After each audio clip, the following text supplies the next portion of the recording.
Technical analysis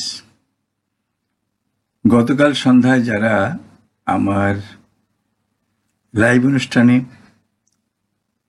কিছু technical analysis জানতে চেয়েছিলেন, কিন্তু আমি সময়ের অভাবে দিতে পারি নাই সেই টেকনিক্যাল অ্যানালাইসিসগুলো। ফার্স্ট পার্ট এখন যদি পারি বাকিগুলা সন্ধ্যাকালে বা বিকালে দেওয়ার চেষ্টা করব। এসিআই ফর্মুলা ছিল প্রথমে। এসিআই ফর্মুলার এইখানে এখনো একটা প্যাটার্ন সম্পূর্ণভাবে ক্রিয়েট হয়নি, ভবিষ্যতে হয়তো একটা প্যাটার্ন তৈরি হবে। এইখান থেকে x A B C D হয়তো বা ক্র্যাপ প্যাটার্ন, এবং সেটার টার্গেট অনেক দূরে, কিন্তু আমি এখন আপাতত ওই হিসাবটা করব না। আমরা শর্ট টার্মে কত দূর যেতে পারে সেইটা করি, লং টার্মের হিসাবটা পরে করব। এখন আমরা এখানে যেটা করতে চাচ্ছি সেটা হলো এর রিট্রেসমেন্ট অ্যান্ড পুলব্যাক। রিট্রেসমেন্ট হলো আমরা দেখতে পাচ্ছি 786%, 786%। সুতরাং পুলব্যাক হবে 127.2% এখান থেকে এই পর্যন্ত, অর্থাৎ এই জায়গাতে হলো 266.70। এই পর্যন্ত পুলব্যাক হওয়ার সম্ভাবনা। তার মাঝে রেজিস্ট্যান্সগুলো একটু দেখাই দিই, কারণ রেজিস্ট্যান্সগুলোতে অনেক সময় লাগাই দেয়। আচ্ছা, রেজিস্ট্যান্স হলো এইখানে একটা রেজিস্ট্যান্স আছে, সেইটা হলো তার আগের ফ্লোর প্রাইস, এই যে হলো একটা রেজিস্ট্যান্স। সুতরাং এখানে আটকে যেতে পারে, এবং আটকে গেলে বেশ কিছুদিন অপেক্ষা করবে। আমার এটা 3 উইক চার্ট, সুতরাং এটার ফান্ডামেন্টালটা খুবই ভালো। আমার মনে হয় যে অতটা, যাই হোক, এখানে তবে রেজিস্ট্যান্স তখন একটা ক্যান্ডেল হলেও যদি নিচে নামে, তার মানে 3 উইক, অর্থাৎ 3-5 দিনের ব্যাপার। সো সেভাবে দেখবেন। আর একটা হলো এর 61.8%, এখানেও একটা রেজিস্ট্যান্স আছে। এই জায়গাটা আমি সেটাও দেখাই দিই, এই একটা রেজিস্ট্যান্স। তবে মার্কেটের এই বুলিশ স্ট্রেংথ অনুযায়ী মার্কেটটা অ্যাক্ট করবে, কারণ এখন মার্কেটটা খুবই বুলিশ। এই যে এইখান থেকে এতখানি উঠছে, সে সম্ভবত 3 দিন বা 4 দিনে এতটুকু উঠে গেছে। সুতরাং রেজিস্ট্যান্সগুলো যে কখন খুব বেশি অ্যাক্টিভ থাকবে আর কখন কম অ্যাক্টিভ থাকবে, তা সেটা আপনাদের অভিজ্ঞতা থেকে বুঝে নিতে হবে। এবং ফাইনাল আর এক রেজিস্ট্যান্স হলো 256.20।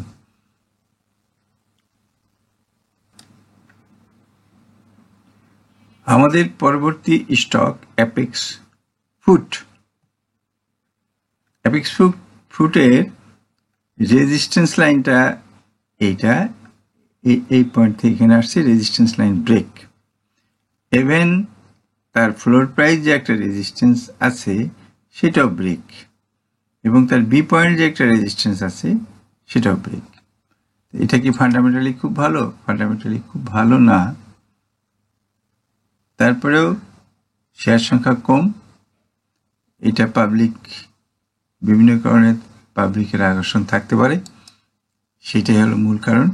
এবং শর্ট টার্ম একটা অ্যানালাইসিস, সেটা হলো এইখানে অ্যাপেক্স ফুড, এটা হলো কত পার্সেন্ট? 34%, প্রায় 38%। সুতরাং আমি ব্যাট প্যাটার্নের সর্বনিম্ন টার্গেটটা হলো ডি, অর্থাৎ 86% ইজ ইকুয়াল টু 324। এটা আমার সর্বনিম্ন টার্গেট। আমি বেশি দূরে এখন যাব না, কারণ মার্কেট কেবল উঠতে শুরু করছে। সুতরাং সবসময় আমি মিনিমাম টার্গেটটা নেব। যদি সে 86 পার হয়, আপনারা যারা টেকনিক্যাল অ্যানালাইসিস জানেন তারা এর নেক্সট হলো অল্টব্যাট। এইখানে মেবি এখানে 113% বা 127.2%, আর একটা হলো ক্র্যাপ প্যাটার্নও হতে পারে। তা সেটা হলো এখানে 161.8%, মেবি 421। এটা আমি আন্দাজে করলাম আর কি, কিন্তু আমি এখানে দেখালাম এটা। আমাদের পরবর্তী স্টক গোল্ডেনসনের এখানে তিনটা প্যাটার্ন আছে, আমি তার নাম লিখতে পারি নাই সময়ের অভাবে, কারণ এই নাম লিখে আরো সুন্দর করতে গেলে এটা অনেক সময় আজকে সারাদিন লেগে যেত। সুতরাং আমি এটার যে অ্যানালাইসিস করছি আমি আপনাদের দেখাই দিচ্ছি। প্রথম analysis x A B C D এই পর্যন্ত। আমি এটা রেজিস্ট্যান্সগুলো দেখাবো না, দুই একটা পিছনের দুই একটা রেজিস্ট্যান্স দেখাইছি। সুতরাং সামনের যেগুলো আছে তার রেজিস্ট্যান্সগুলো একটু বুঝে নেবেন যে 38%, 61.8%, আগের হাই বি পয়েন্ট, এগুলো হলো সপ্তাহের রেজিস্ট্যান্স।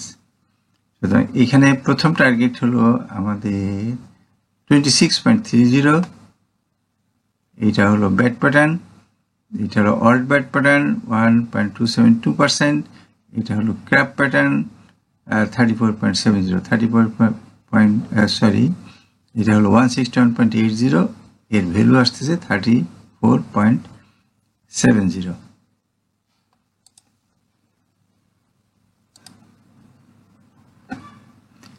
আইসিবি থার্ড এনআরবি, এটাও লং টার্ম করবো না, এটা শর্ট টার্ম করব। তবে একটা জিনিস খেয়াল রাখবেন যে এত নিকট থেকে এটা উঠতে পারে না, এটা আমার অভিজ্ঞতার থেকে বলছি। তার একটা রেজিস্ট্যান্স কিন্তু এখানে আছে, এই যে এই রেখাটাকে আপনি টানেন, এক্সটেনশন করেন এই রেখাটাকে, তার রেজিস্ট্যান্স একটা সামনেই আছে, অর্থাৎ এই একটা রেজিস্ট্যান্স। এটা আটকে যাওয়ার যথেষ্ট সম্ভাবনা আছে, কারণ একটা শেয়ার এত নিকট থেকে এইভাবে উঠতে পারে না, সে এখানে আর একটু সাইড ওয়েতে যে তারপরে ওঠার সম্ভাবনা। যদিও আমার টার্গেট এখন এখানে দেওয়া আছে এই পর্যন্ত 6 টাকা বা 7 টাকা, সুতরাং আমি এটা মনে করেন না যে এটা একেবারে ডাইরেক্ট এই পর্যন্ত যাবে, ডাইরেক্ট যাবে না, সে বিভিন্ন রেজিস্ট্যান্সে বাধা পেয়ে তারপরে যাবে। আরও রেজিস্ট্যান্স আছে, যেমন 61.8%, অর্থাৎ এই জায়গাটা একটা আগের হাই যে কোনোভাবে 127.2%, ও এইটাও একটা প্যাটার্নের টার্গেট, এবং এটাও একটা প্যাটার্ন টার্গেট, এটা হলো 8.10।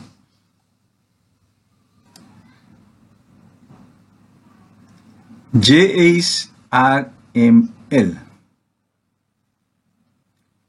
এটা হারমোনিক প্যাটার্নও অ্যানালাইসিস করা যায়, আবার এটা নর্মাল ফ্ল্যাগ বা চ্যানেল হিসেবে অ্যানালাইসিস করা যায়। চ্যানেল হিসেবে আসলে আমি সঠিকভাবে দেখাই নেই, এই হলো তার চ্যানেলের লেন্থ, আপার চ্যানেলের রেজিস্ট্যান্স দূরত্ব, এটাই আমি আসলে নিয়ে এখানে যোগ করে দিয়েছি। সুতরাং চ্যানেল ব্রেকআউট হয়ে গেছে, এবং এখন তার নেক্সট টার্গেট হলো 84.50। এটা শর্ট টার্ম, মার্কেটের হঠাৎ করে মার্কেট বাড়ছে, এবং এটার যখন এই জায়গাটা যাবে হয়তো সেই কারেকশন হয়ে একটা সাপোর্ট নেবে এখানে, তখন লং টার্মে অ্যানালাইসিস দেওয়া যাবে। আপাতত শর্ট টার্ম অ্যানালাইসিসই যথেষ্ট। লোভেলো এখানে ট্রায়াঙ্গেল ছিল, ট্রায়াঙ্গেল ব্রেকআউট, এবং ট্রায়াঙ্গেলের টার্গেটটা আমি এখানে দিয়ে দিছি। সো নেক্সট, সরি আমার ট্রায়াঙ্গেল টার্গেট সম্ভবত ভুলই আছে, এইখান থেকে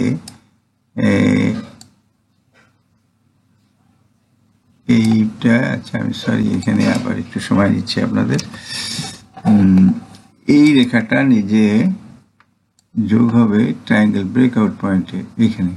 সুতরাং এই টার্গেট যদি এই পর্যন্ত ছিল, কোনো কারণে যায়নি, এটা হয়তো যে সবসময় যে টেকনিক্যাল অ্যানালাইসিস সঠিক হয় তা তো না, আর একটা জিনিস যে সে কিছুটা কম বেশি থাকে। আচ্ছা, তারপরে এখানে একটা ফ্ল্যাগ বলতে পারেন, চ্যানেল বলতে পারেন, যদি উপর দিকে ব্রেক হয় দেন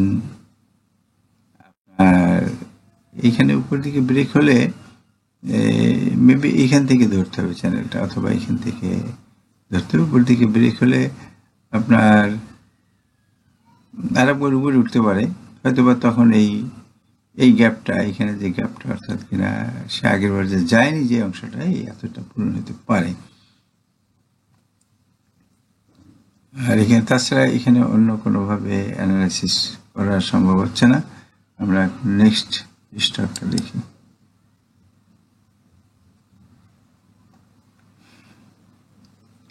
এমিল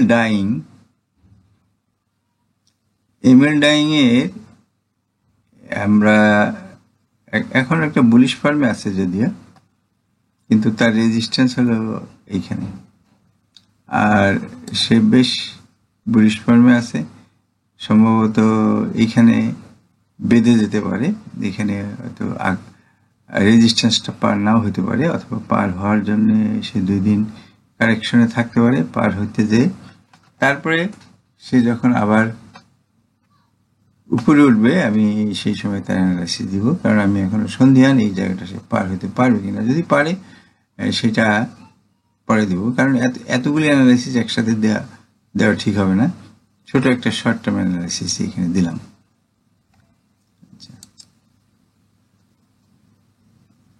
নেক্সট আসছে রবি। এখানে অনেকগুলো অ্যানালাইসিস হতে পারে। একটা হলো আগলি ডাবল বটম, আবার আরেকটা বলতে পারেন যে কাপ উইথ হ্যান্ডেল, যেটাই বলেন না কেন সবার টার্গেট এক, এবং সেই টার্গেট অনুযায়ী সে তার জায়গায় গেছে, তার টার্গেট অনুযায়ী তার জায়গাটা এখানে, এই যে রেখাটা দেখছেন রেজিস্ট্যান্স 29-30 টাকা, এবং সেটা পার হয়ে কারেকশনও হয়তো হয়ে গেছে, কারেকশনও বোঝা যাচ্ছে হয়ে গেছে। এখন নতুন টার্গেটে যাওয়ার আগে আমার মনে হয় আর একটা কারেকশন দিতে পারে, সুতরাং সেই কারেকশনটার জন্য অপেক্ষা করি। আর যখন কালকে যদি দেখি যে একটা বুলিশ ক্যান্ডেল হয়েছে, তারপরে এইটাকে তখন আমরা লং টার্মের জন্য উইকলি চার্টে এটা অ্যানালাইসিস দেওয়া যাবে তখন। এখন শর্ট টার্মের অ্যানালাইসিস অনুযায়ী এর টার্গেট ঠিক আছে। ওকে,